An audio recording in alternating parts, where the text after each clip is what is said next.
नवें श्लोक में भगवान ने यज्ञ के लिए किए जाने वाले कर्म बांधने वाले नहीं होते ऐसा बताकर यज्ञ के लिए कर्म करने की आज्ञा दी।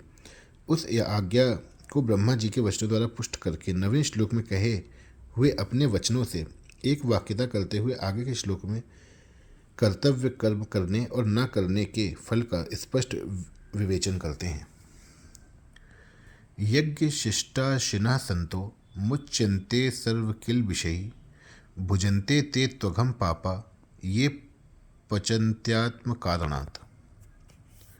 यज्ञ शेष का अनुभव करने वाले श्रेष्ठ मनुष्य संपूर्ण पापों से मुक्त हो जाते हैं, परंतु जो केवल अपने लिए ही पकाते अर्थात सब कर्म करते हैं वे पापी लोग तो पाप का ही भक्षण करते हैं।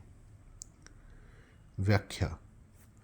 यज्ञ शिष्टाशिनः संतः कर्तव्य कर्मों का निष्काम भाव से विधि पूर्वक पालन करने पर योग अथवा समता ही शेष रहती है। कर्म योग में यह खास बात है कि संसार से प्राप्त सामग्री के द्वारा ही कर्म होता है, अतः संसार की सेवा में लगा देने पर वह कर्म यज्ञ सिद्ध होता है। यज्ञ की सिद्धि के बाद स्वतः अवशिष्ट रहने वाला योग अपने लिए होता है। यह योग ही यज्ञ शेष है, जिसको भगवान ने चौथे अध्याय में अमृत कहा है। मुच्यन्ते सर्व किल विषय, यहाँ किल विषय पद बहुवचनांत है, जिसका अर्थ है संपूर्ण पापों से अर्थात बंधनों से।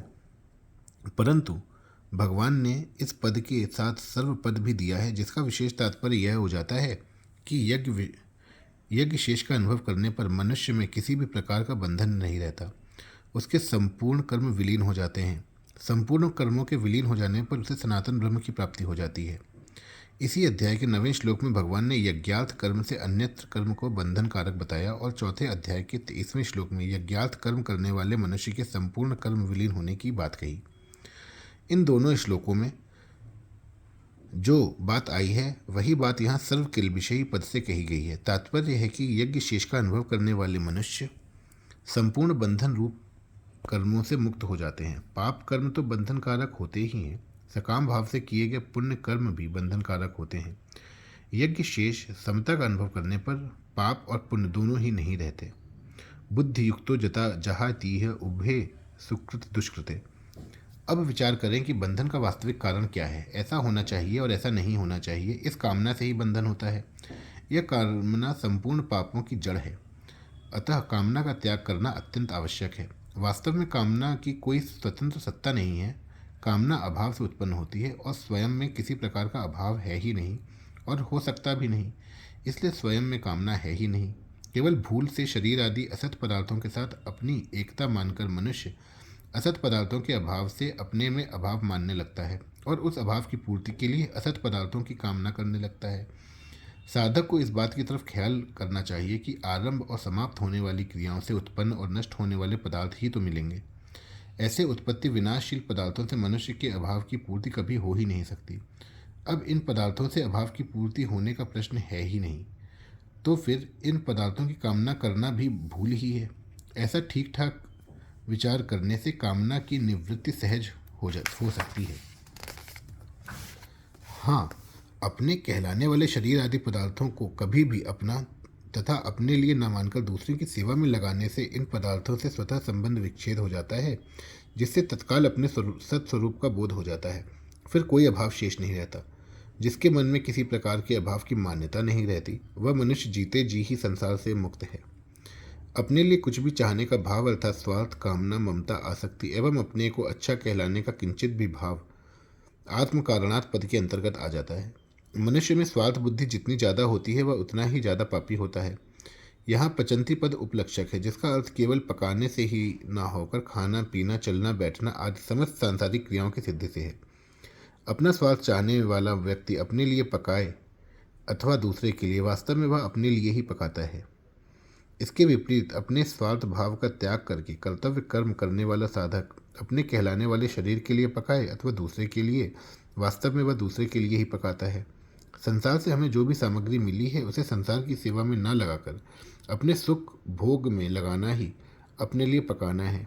संसार के छोटे से छोटे अंश शरीर को अपने और अपने लिए मानना महान पाप है, परंतु शरीर को अपना न मानकर इसकी आवश्यकता अनुसार अन्न जल वस्तु आदि देना इसको आलसी प्रमादी भोगी नहीं होने देता। इस शरीर की सेवा है जिससे शरीर में ममता आसक्ति नहीं रहती।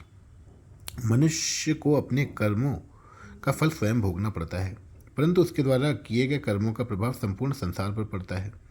अपने लिए कर्म करने वाला मनुष्य अपने कर्तव्य से च्युत हो जाता है और अपने कर्तव्य से च्युत होने पर ही राष्ट्र में अकाल, महामारी, मृत्यु आदि महान कष्ट होते हैं।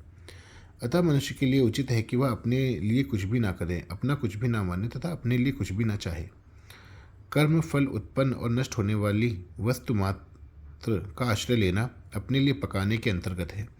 इसलिए भगवान ने 6 अध्याय के पहले श्लोक में अनाश्रितः कर्म फलम पदों से कर्म योगी को कर्म फल का आश्रय न लेने के लिए कहा है।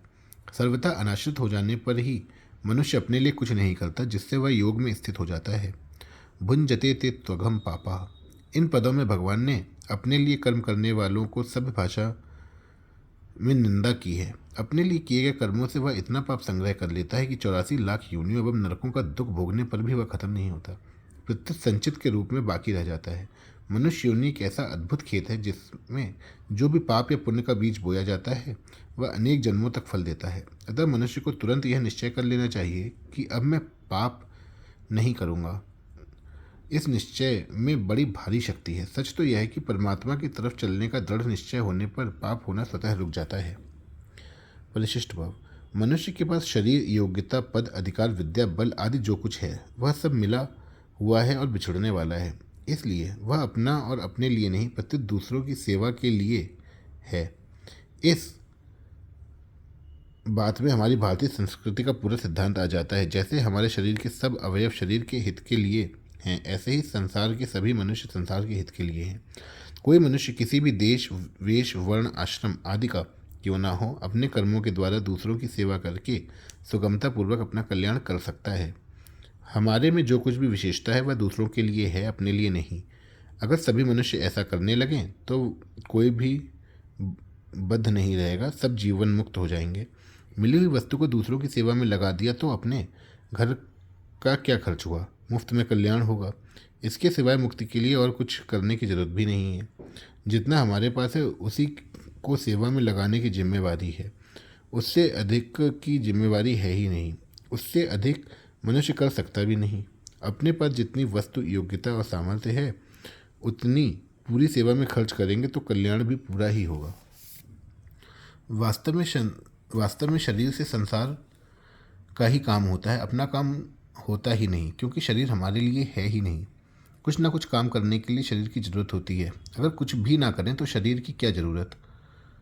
इसलिए शरीर के द्वारा अपने लिए कुछ करना ही दोष है। मिली हुई वस्तु के द्वारा हम अपने लिए कुछ नहीं कर सकते, प्रत्युत उसके द्वारा संसार की सेवा कर सकते हैं। शरीर संसार का अंश है, अतः इससे जो कुछ होगा संसार के लिए ही होगा। संसार से आगे शरीर, इंद्रियां, मन, बुद्धि जा सकते ही नहीं हैं। इनको संसार से अलग कर सकते ही नहीं हैं। इसलिए अपने सुख के लिए कर्म करना मनुष्यपना नहीं है, प्रत्युत राक्षसपना है, असुरपना है। वास्तव में मनुष्य वही है जो दूसरों के हित के लिए कर्म करता है। अपने सुख के लिए कर्म करने वाले पाप का भक्षण करते हैं, अर्थात सदा दुखी ही रहते हैं, और दूसरे के हित के लिए कर्म करने वाले संपूर्ण पापों से मुक्त हो जाते हैं, अर्थात सदा के लिए सुखी हो जाते हैं। यज्ञ शिष्टा मृत भुजो यान्ति ब्रह्म सनातन।